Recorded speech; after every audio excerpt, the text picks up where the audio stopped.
Oi, pessoal, estamos de volta depois de um bom tempo parado aqui no canal Ateliê do Osso, dessa vez de uma maneira melhorada, porque estamos agora aqui, eu e o meu colega, grande amigo Marcelo Starling. Marcelo também é médico, ele é meu sócio lá na Clínica Esportiva, é um cara com um currículo tremendo. Ele não só é médico, como ele primeiro se formou educador físico, e na medicina ele se especializou numa especialidade pouco comum, que é a fisiatria, e também na geriatria, e conhece muito de muita área, né, de clínica de dor, por exemplo, da própria ortopedia, e a gente já faz uma boa parceria aí há algum tempo, né, Marcelo, dando aula e se divertindo bastante com esses assuntos que a gente gosta de conversar. A gente tem muito pensamento em comum e algumas boas divergências, né, para a gente discutir, que eu acho que vai ser muito interessante, uma grande aquisição aqui para o nosso Ateliê do Osso, vai ser uma presença permanente aqui, um sócio do canal. Bem-vindo, Marcelo. Obrigado, Lucas, pelo convite, obrigado pelas palavras aí. Eu acho que o mais importante é a gente fazer as discussões, né? Cada um tem o seu pensamento, eu acho que isso é enriquecedor. E aí, fazer de uma forma agradável e até divertida para que as pessoas nos sigam e continuem assistindo os vídeos. Isso, nós estamos, claro, começando, né, Marcelo? Vai ser a primeira vez assim em parceria com um vídeo gravado. Vamos tentar manter um tempo mais curto para deixar a coisa mais dinâmica, mais interessante para todo mundo. Mas tenham paciência com a gente, viu, pessoal? A gente está aprendendo. O assunto de hoje pode parecer um assunto meio diferente, ou talvez meio difícil, mas não é não. Na verdade, é muito interessante. A gente vai falar de diagnósticos sindrômicos versus diagnósticos etiológicos, né? E aí o não médico, especialmente, vai falar assim, mas o que isso tem a ver comigo? Esses caras vão ficar discutindo filosofia médica, né? Vão ficar discutindo o último assunto da ciência, mas não é não.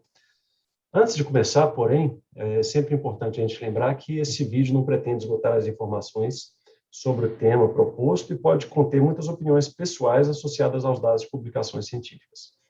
Não é recomendado realizar diagnósticos e tratamentos baseados exclusivamente nesse ou outros vídeos do canal e sem a ajuda de um profissional da área. Bom, pessoal, então o que a gente quer falar hoje aqui, né? O que é isso, diagnóstico etiológico e diagnóstico sindrômico?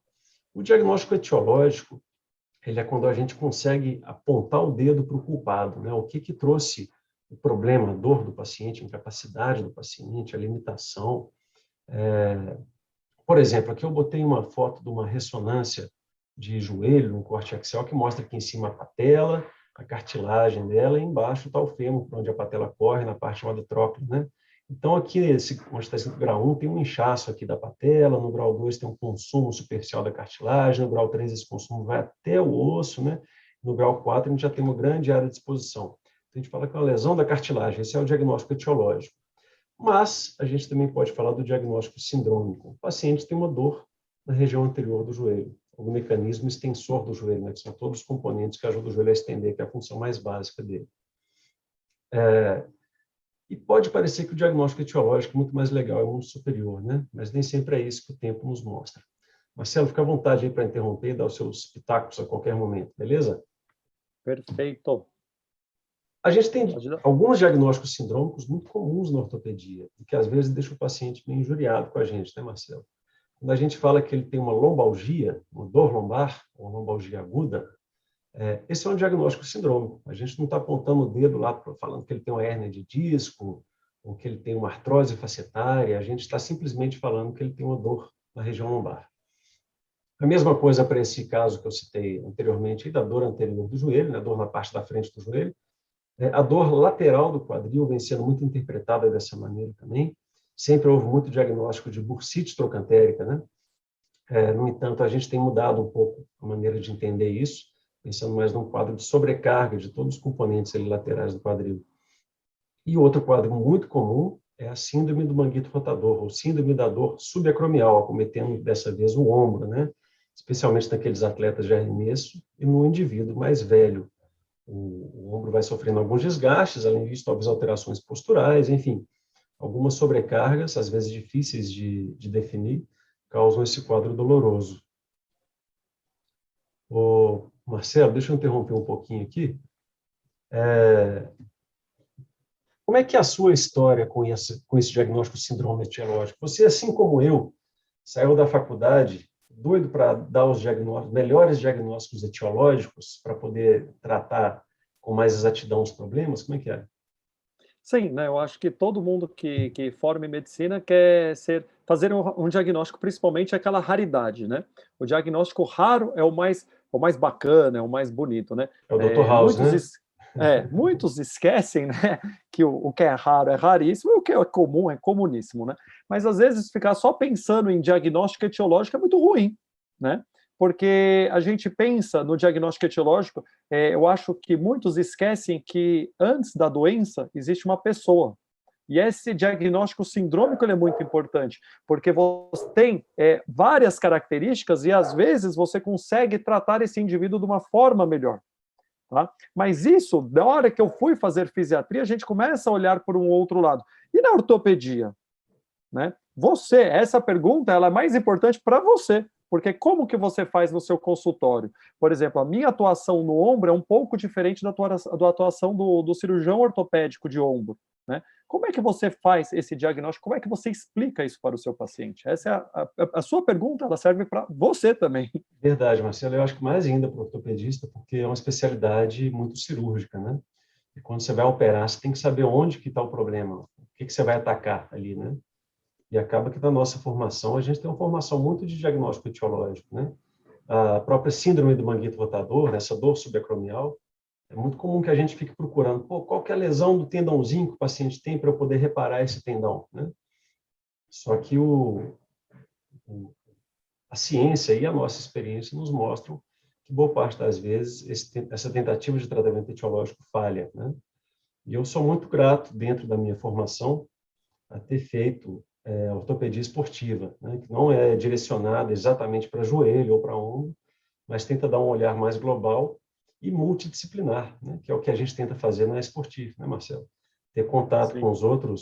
os outros profissionais, não só contato, mas trabalhar junto, né? Aumentar a área cinzenta, onde todo mundo trabalha, ao invés de criar divisas, de criar fronteiras, né?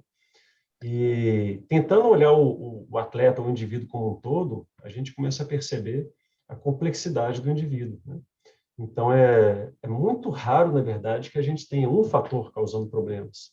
Mesmo que a gente tenha tido um fator, esse fator desencadeia outras coisas. A lesão do manguito rotador desencadeia uma discinesia da escápula, que leva a uma sobrecarga muscular, que leva a uma dor, uma compressão de nervo do plexo braquial, que leva a formigamento na mão.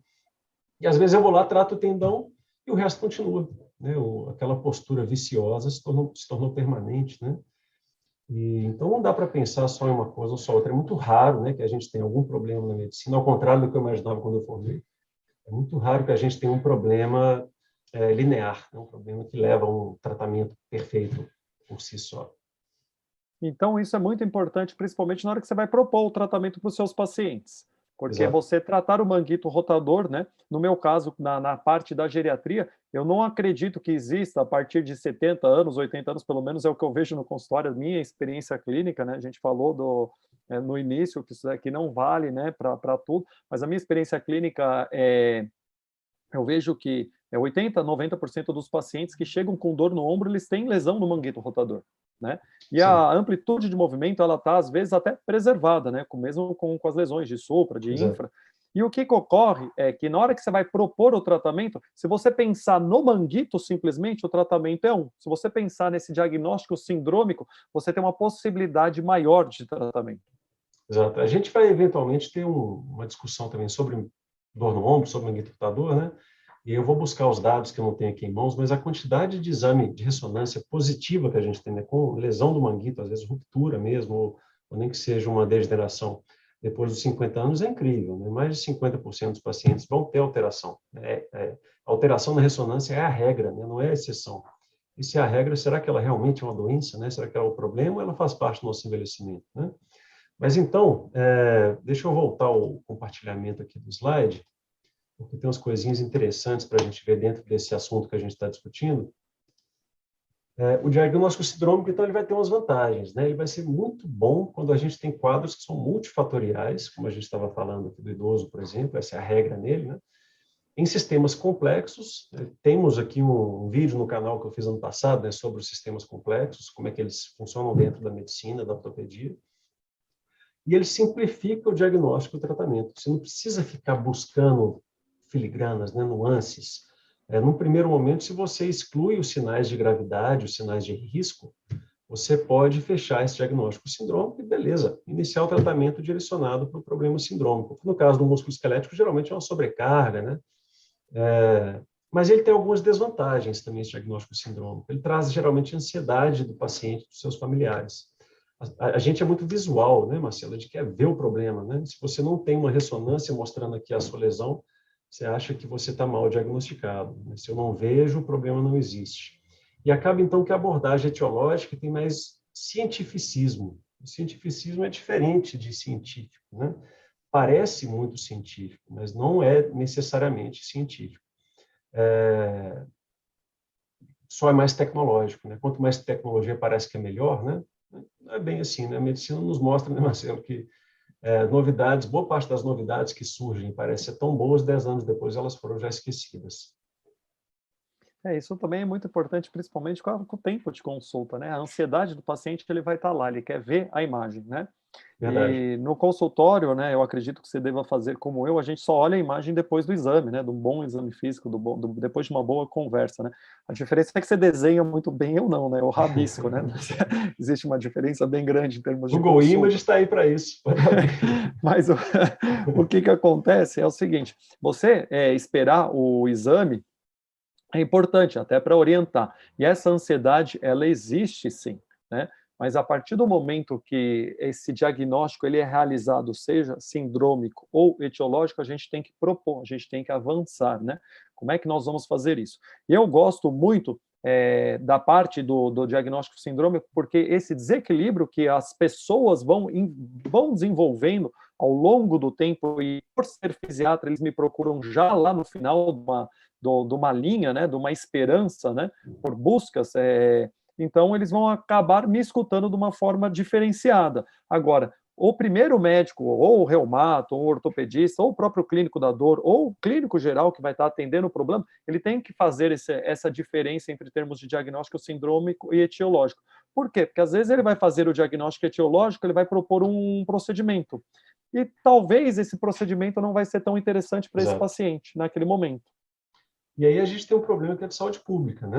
A maneira como o nosso sistema de saúde, tanto público quanto privado, é formado, não ajuda com isso, né?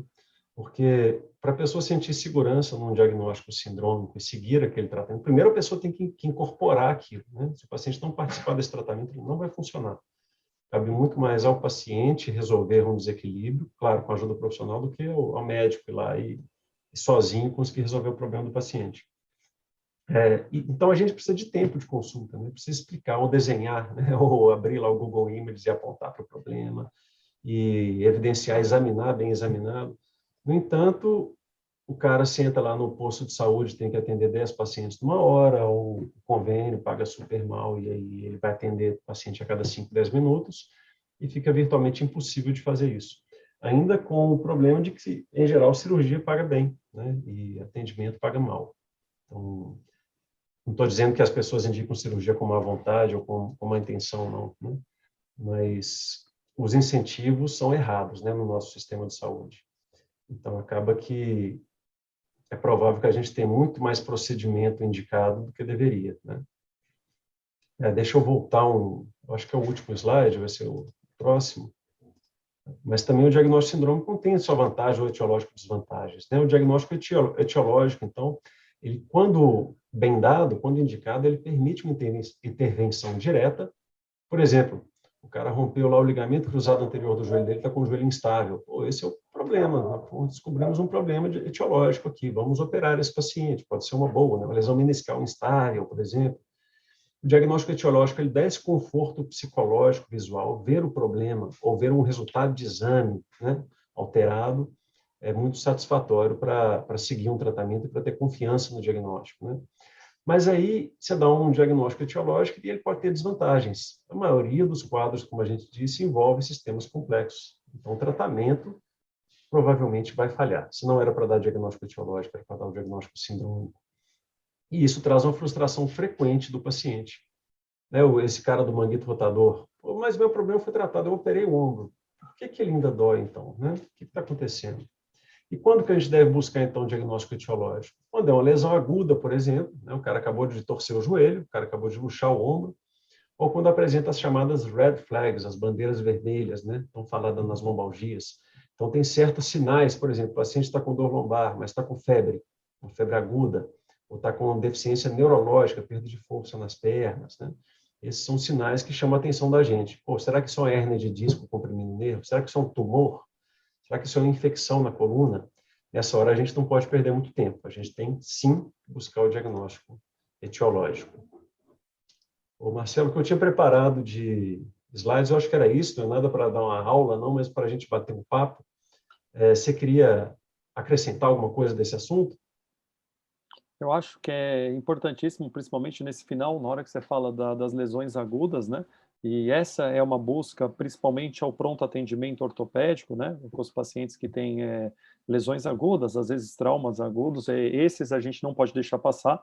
E lembrar também que não só pensar no diagnóstico sindrômico, às vezes você tem uma etiologia que o diagnóstico não pode faltar algum diagnóstico, que é o caso que pode ocorrer raridades, mas às vezes algumas raridades que possam ameaçar, né, a qualidade de vida, a funcionalidade, a própria vida do paciente, né? Isso. Isso é muito importante, a gente não pode esquecer.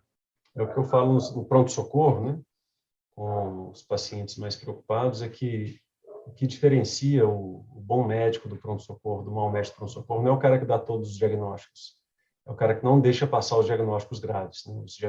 A necessidade de tratamento urgente, intervenção urgente, né? A gente tem que conseguir botar a cabeça no travesseiro de noite e dormir tranquilo, sabendo que não fez mal a ninguém, né? Beleza, eu acho que é isso.